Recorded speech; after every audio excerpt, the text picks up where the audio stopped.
আমি দুইটা একটা উপাধির একটু ব্যাখ্যা বিশ্লেষণ করে দিই, দেখুন মজা লেগে যাবে।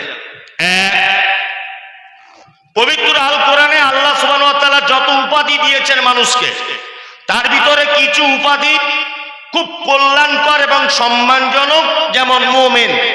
এই মুমিন এই উপাধিটা খুব সম্মানীয় নয়? সম্মানীয়। আর মুনাফিক খারাপ? খারাপ নয়। মুশরিক এ খারাপ, কাফের এ খারাপ, মুত্তাকি ভালো, সালেহিন ভালো, ভালো না? ভালো। আমি দুটো একটা শব্দের ব্যাখ্যা বিশ্লেষণ করছি। এক, কোরআন মাজিদে শব্দ এসেছে না, মুনাফিকুন, আছে না নেই? আছে। এদেরকে চেনেন কারা মুনাফিক? এদের ব্যাপারে দুটো একটা কথা বলে দিই, চিনতে সুবিধা হবে। এক নম্বর, গোদা বাংলায় বলছি যাতে বুঝতে সুবিধা হয়।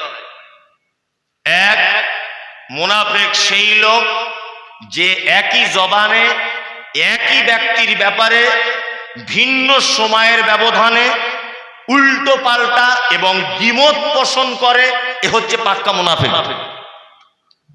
ভালো করে বুঝবেন। আমি মসজিদের ইমাম, আমি মসজিদের ইমাম, ফজরের নামাজ পড়েছি, সূরা আর রহমান তেলাওয়াত করেছি।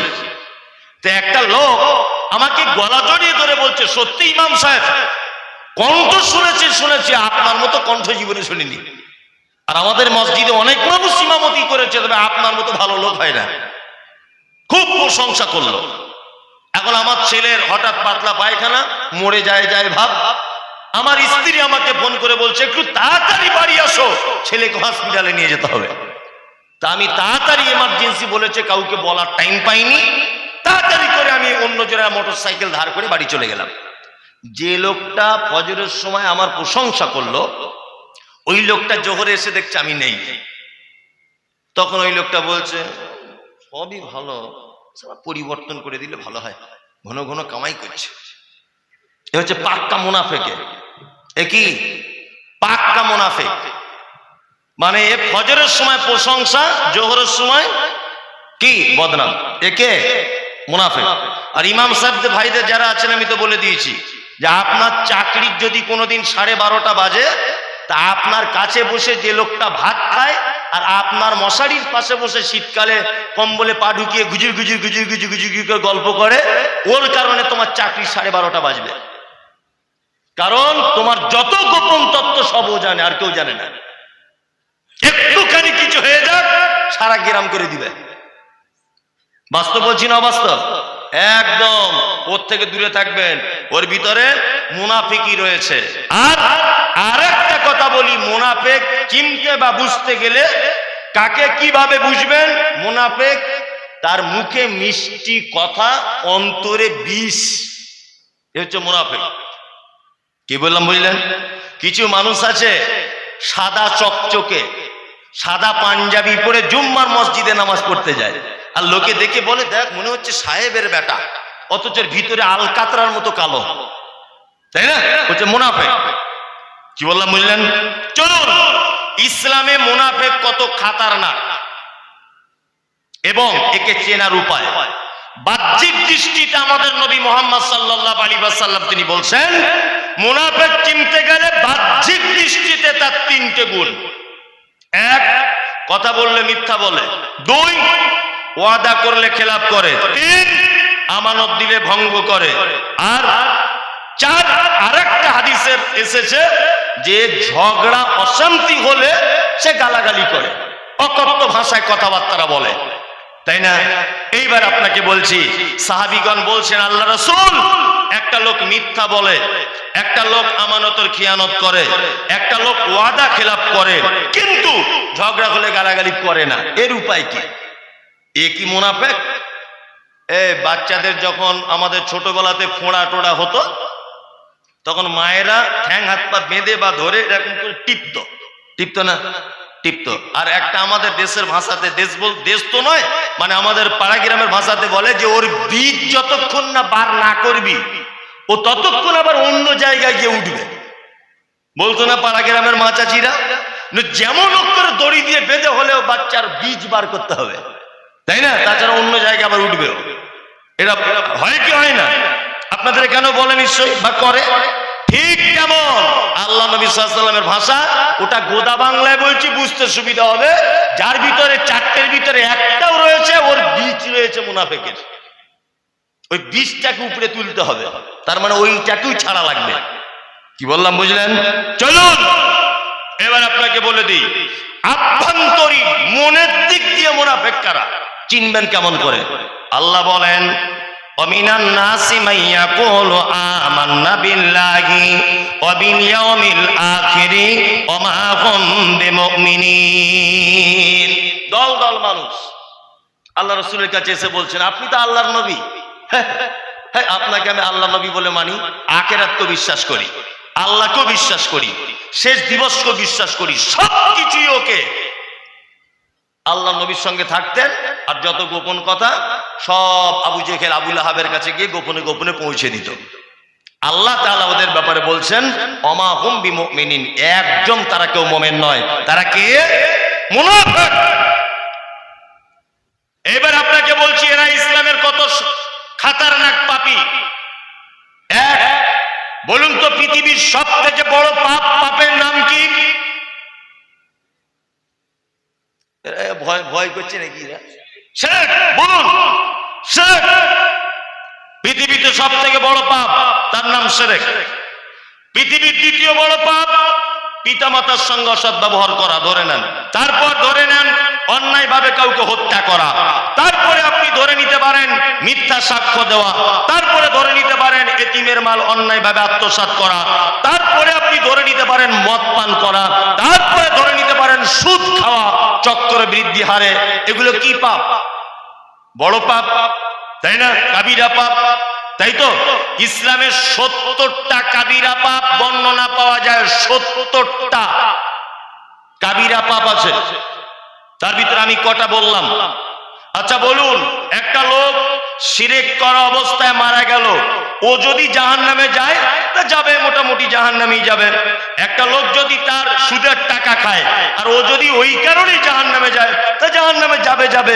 জাহান্নামের কোথায় থাকবে বা কি করবে এটা আল্লাহ তাআলা বর্ণনা করেনি। কিন্তু আল্লাহ সুবহানাহু ওয়া তাআলা বলছেন, ইন্নাল মুনাফিকিনা ফিদ দারকিল আসফালি মিনান নার।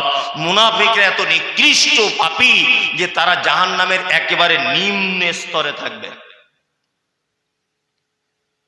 কিছু বুঝতে পারছেন? গোলাম হোসেন মাথায় ঢুকছে তো? তার মানে বোঝা যাচ্ছে সারা পৃথিবীতে সব থেকে জঘন্য ব্যক্তি এবং জঘন্য পাপী সে হচ্ছে মুনাফিক। তার একটা দৃষ্টান্ত পেশ করি।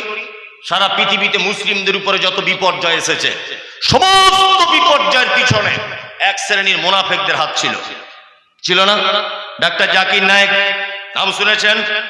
সারা ভারতবর্ষের একটা গর্ব, যাকে নিয়ে পৃথিবীর এমন কোন বিদ্যা নেই এই মুহূর্তে যে বিদ্যাটা ডাক্তার জাকির নায়েককে টপকে চলে যেতে পারে, এই মুহূর্তে নেই। এত বিদ্যা আল্লাহ সুবহানাহু ওয়া তাআলা ওকে দিয়েছেন। কি বললাম বুঝলেন? এই লোকটা এই দেশের মাটিতে বসবাস করতেন, বাড়ি মুম্বাই। আমি প্রথম যখন বক্তার জগতে আসি, ওয়াকাফ বোর্ড, ডাক্তার জাকির নায়েক, আপনার বাবরি মসজিদ, এইসব ব্যাপারে আমার অনেক কঠিন করে বক্তব্য দেওয়া আছে সোশ্যাল মিডিয়াতে, কখনো কেউ দেখে থাকতে পারেন। অনেক কঠিন করে তখন বক্তব্য দিতে খুব কঠিন করে বলতাম যে ডাক্তার জাকির নায়েককে তাড়িয়ে দিয়েছে এই অমিত শাহ, এই নরেন্দ্র মোদী, এই দিলীপ বাবু, এই এদের কারণে মনে হয় একে দেশ ছাড়া হতে হয়েছে। তারপরে বুঝে দেখলাম যে না, ঘর মে আগ লাগি হ্যায় ঘর হি কি চিরাগ সে। ডাক্তার জাকির নায়েককে দেশ ছাড়া করতে নরেন্দ্র মোদীর যত না অবদান, ডাক্তার জাকির নায়েককে দেশ ছাড়া করতে অমিত বাবুর যত না অবদান, ডাক্তার জাকির নায়েককে দেশ ছাড়া করতে দিলীপ বাবুর যতটা অবদান, তার থেকে বেশি অবদান নামধারী, দাড়িওয়ালা, টুপিওয়ালা, বড় পাঞ্জাবি, বড় পাকড়িওয়ালা কিছু নামধারী মুসলমান আলেম, সব থেকে বেশি দায়ী এদের। আজকে দেলোয়ার হোসেন সাইদি সারা ভারত বাংলাদেশের কোরআনের পাখি বলা হচ্ছে, লোকটাকে একদিনে দেশে ঢুকতে দেওয়া হয়নি। আব্দুর রাজ্জাক বিন ইউসুফ ইন্ডিয়ার ভিসা পাচ্ছেন না কেন? আব্দুর রাজ্জাক বিন ইউসুফ কারোর বইয়ের হাত ধরে টেনেছে? কারোর মেয়ের ওড়না ধরে টেনেছে? দেশত্ব নাকি তিনি? কেন আসতে পারছেন না? ভারতবর্ষের ভিসা পাচ্ছেন না কেন? এই হুজুরদের কারণে, এই বেদাতি হুজুরদের কারণে ঢুকতে পারছেন না। আল্লাহু আকবার। মুনাফিক কত ক্ষতি করেছে। এই সেই মুর্শিদাবাদ না আপনাদের নদিয়া, এটা কোন জায়গা? মুর্শিদাবাদ। এইটা আপনারা সেই সাংঘাতিক জেলার লোক নবাব সিরাজউদ্দৌলা নাম শুনেছেন? ওই যে ব্রিটিশদের সঙ্গে যুদ্ধ করেছিলেন পলাশী রামবাগানে। এই যে পলাশীর লোক বসে আছে, পলাশী রামবাগানে কেন যুদ্ধ করেছিলেন? মুসলিমরা নামের আগে মোহাম্মদ লাগায় ব্রিটিশ কর আদায় করত, নীল চাষীদের কাছে কঠিন ভাবে প্রহার করে কর আদায় করত। কেন যুদ্ধ করেছিলেন? মুসলিমরা দাড়ি রাখলে কর আদায় করা হতো, ইতিহাস তার প্রমাণ দেয়। এই কারণে নবাব সিরাজউদ্দৌলা ব্রিটিশ দেশকে তাড়ানোর জন্য ওই পলাশীর আমবাগানে আপনার নদিয়া জেলাতে একটা যুদ্ধ করেছিলেন। এই যুদ্ধতে জয় হয়েছিল না পরাজয়? পরাজয়। কেন? নবাব সিরাজের বাড়িতে থেকেছে, তার গাড়িতে চড়েছে, তার টাকা ইয়াস আরাম করেছে। আর নবাব সিরাজ ব্রিটিশদের মারার জন্য যত পরিকল্পনা করেছিলেন, যত অস্ত্র বানিয়েছিলেন, ব্রিটিশদের তাড়াবার জন্য যত পদক্ষেপ তিনি গ্রহণ করেছিলেন, এই বেঈমান বিশ্বাসঘাতক মীর জাফর আলী সব ব্রিটিশদেরকে বলে দিয়েছিল। কি বললাম বুঝলেন? এই হচ্ছে মুনাফিক। তার মানে প্রত্যেক জায়গাতে মুসলিমরা অপমানিত হয়েছে কিছু নামধারী মুনাফিকদের কারণে। কি বললাম বুঝলেন? আপনাকে একটা কথা বলে দিই, সেটা হচ্ছে এই মুনাফিক, তার থেকে দূরে থাকবেন। এইবার আর একটা খুব দামি কথা বলে দিই, আমি সুদখোর, আমি সুদখোর। আচ্ছা বলুন তো, আপনি আমার জন্য দোয়া করতে পারেন কি পারেন না? যে আল্লাহ মমতাজুল ইসলামকে ক্ষমা করে দাও, দোয়া করতে পারেন কি পারেন না? পারেন। আমি মদ পান করি, আপনি আমার জন্য দোয়া করতে পারেন কি পারেন না? পারি। কি? আল্লাহ মমতাজুল ইসলামকে ক্ষমা করে দাও, এটা পারেন। আমি ব্যভিচার করেছি, আমি জেনা কর, আপনি আমার জন্য দোয়া করতে পারেন, আল্লাহ মমতাজুল ইসলামকে ক্ষমা করে দাও। এই দোয়া করা যাবে কি যাবে না? যাবে। আল্লাহ সুবহানাহু ওয়া তাআলা পবিত্র আল কোরআনে সূরা তাওবা আয়াত নাম্বার 80 এই আয়াতের ভিতরে বলছেন ইস্তাগফির লাহুম, আপনি ক্ষমা প্রার্থনা করেন। আওলা তাস্তাগফির লাহুম, যদি ক্ষমা প্রার্থনা নাও বা করেন, ইন তাস্তাগফির লাহুম 70 মাররাতান, একদিনে যদি আপনি মুনাফিকদের জন্য 70 বার ক্ষমা প্রার্থনা করেন। কতবার? 70 বার। আল্লাহ কাকে বলছেন এটা?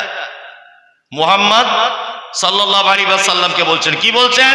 ইস্তাগফির লাহুম, আপনি ক্ষমা প্রার্থনা করেন।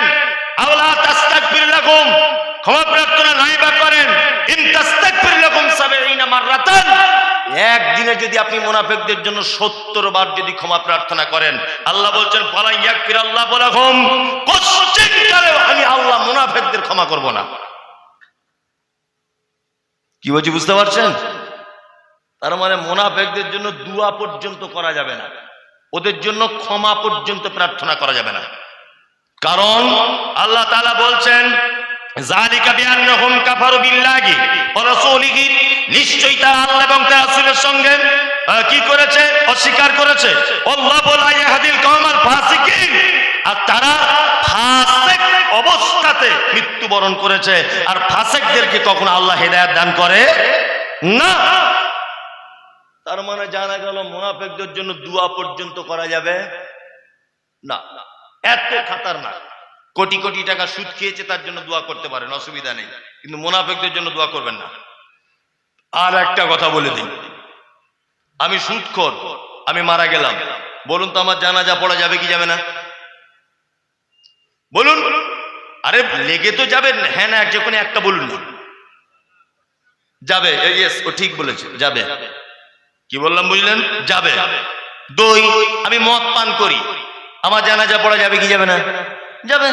আমি ব্যভিচার করেছি, আমার জানাজা পড়া যাবে, অসুবিধা কিছু নেই। তখনকার দিনের মুনাফিকদের সব থেকে বড় লিডার, তার নাম কি? আব্দুল্লাহ ইবনে উবাই ইবনে সুলুল, তাই না? আব্দুল্লাহ ইবনে উবাই মুনাফিকদের সর্দার ছিলেন। শাইখ বসে আছেন ডান দিকে, উনি এই কথার প্রমাণে আমার দিকে একটু রায় দেবেন। তাহলে আপনাদের কাছে আরো জবরদস্ত হবে কথাটা। আব্দুল্লাহ ইবনে উবাই মুনাফিক মারা গেল, তার বেটার নাম আব্দুল্লাহ, তার বেটা ইসলাম গ্রহণ করেছিল। তার বেটা আল্লাহর নবীকে এসে বলছেন, আল্লাহর নবী, আমার মনের খুব ইচ্ছা যে আপনার গায়ের জামাটা আপনি দিন, আমার আব্বার কাফন করব। ভালো করে বুঝবেন, মারা গেছে কে? মুনাফিকদের সর্দার। আর কাফনের কাপড় চাইছে কে? তার বেটা আব্দুল্লাহ। কার কাছে চাইছে? আল্লাহ নবী সাল্লাল্লাহু আলাইহি ওয়াসাল্লামের কাছে। তা আল্লাহ নবী সাল্লাল্লাহু আলাইহি ওয়াসাল্লাম জামাটা দিয়ে দিলেন, যাও নিয়ে যাও, তোমার আব্বার কাফন করো। তা ও জামাটা নিয়ে যাবার পরে আবার এসে বলছেন, আল্লাহ রসুল, আমি চাইছি আপনি আমার আব্বার জানাজাটা পড়ান। তাই তো, আপনি আমার আব্বার জানাজাটা পড়ান। আল্লাহ নবী সাল্লাল্লাহু আলাইহি ওয়াসাল্লাম জানাজার ব্যাপারে এবারে উঠছেন এরকম করে। যখন উঠেছেন, হযরত ওমর পিছন দিক দিয়ে জামাটা টেনে ধরেছে, হযরত ওমর। তখন আল্লাহ রসুল বলছেন, কি ব্যাপার ওমর এরকম? তো বলছে, আল্লাহ রসুল, ও তো মুনাফিকদের সর্দার, আর আপনার মতো একজন নবী মুনাফিকের জানাজা পড়বেন, এ আবার কেমন কথা? তখন আল্লাহ রাসূল সাল্লাল্লাহু আলাইহি ওয়াসাল্লাম বলছেন, আমাকে ইখতিয়ার দেওয়া হয়েছে এবং এই ব্যাপারে আমার কাছে ওহী কিছু আসেনি। এই কথা যখন বললেন, তখন হযরত ওমর ভাবছেন, ইস, আমি বলেই তাহলে ঠকে গেলাম। লজ্জিত মনে করছেন, আল্লাহ মানা করছেন আর আমি ওমর সামান্য একটা মানুষ, আমি মানা করে দিলাম। আল্লাহু আকবার। আল্লাহ নবী সাল্লাল্লাহু আলাইহি ওয়াসাল্লাম জানাজার সালাত আদায় করলেন। কার? আব্দুল্লাহ ইবনে উবাই, অর্থাৎ মুনাফিকদের সর্দারদের। জানাজার পড়া শেষ, হযরত ওমর মনে মনে দুঃখ করছেন যে আমি তাহলে ভুল সিদ্ধান্ত নিলাম। জানাজা শেষ হয়ে গেল, এখনো পর্যন্ত ওহী নাযিল হলো না, কিছুই হলো না। সাথে সাথে হযরত ওমর যে পদক্ষেপ নিয়েছিলেন ওই ব্যাপারে আল্লাহ তাআলা ওহী নাযিল করছেন, কি? ওয়ালা তুসাল্লি আলা আহাদিন মিনহুম মাতা আবাদান। নবী, মুনাফিকদের কেউ যদি মারা যায়, কোশ্চেনকালে আপনি তার জানাজার সালাত আদায় করবেন না। যা করেছেন করেছেন আব্দুল্লাহ ইবনে উবাই। আর দ্বিতীয় কোন মুনাফিক যদি মারা যায়, আপনি তার জানাজা পড়তে যাবেন না। ওয়ালা তাকুম আলা কবরিহি, জানাজা তো দূরের কথা, তাদের কবরের সাইডে পর্যন্ত আপনি দাঁড়াবেন না। কোন বড় হুঁশিয়ারি এটা! কোরআন নাজিল হয়েছে, ওয়ালা তাকুম আলা কবরিহি, আপনি তার কবরের সাইডে পর্যন্ত দাঁড়াবেন না। আল্লাহু আকবার। আল্লাহ তাআলা তারপর আবার বলছেন, ইন্নাহুম কাফারু, নিশ্চয়ই তারা অস্বীকার করেছে, বিল্লাহি, আল্লাহর সাথে, ওয়া রাসূলিহি, রাসূলের সাথে, ওয়া মাতু ওয়া হুম ফাসিকুন, এবং তারা মারা গেছে ফাসিক অবস্থায়। একটা কথা বলি, তার মানে পৃথিবীতে যত পাপী আছে, সব থেকে নিকৃষ্ট পাপী সে হচ্ছে মুনাফিক। সব থেকে নিকৃষ্ট পাপী। ইসলামের যত ক্ষতি হয়েছে সব এই মুনাফিকদের কারণে। একটা আপনাকে ব্যাখ্যা করে বলে দিলাম, 11টা বেজেই গেল, আর আমাকে বলেছেন যে 11:30 পর্যন্ত, না 10টা বেজে গেল, 11টা পর্যন্ত হবে। তা আর 1 ঘন্টা আছে, এখন 4-5টা যদি লেগে যায় তাহলে টাইম বেশি হয়ে যাবে। ওই জন্য আর আমি 2টা একটা বলে দিই। কি বললাম বুঝলেন?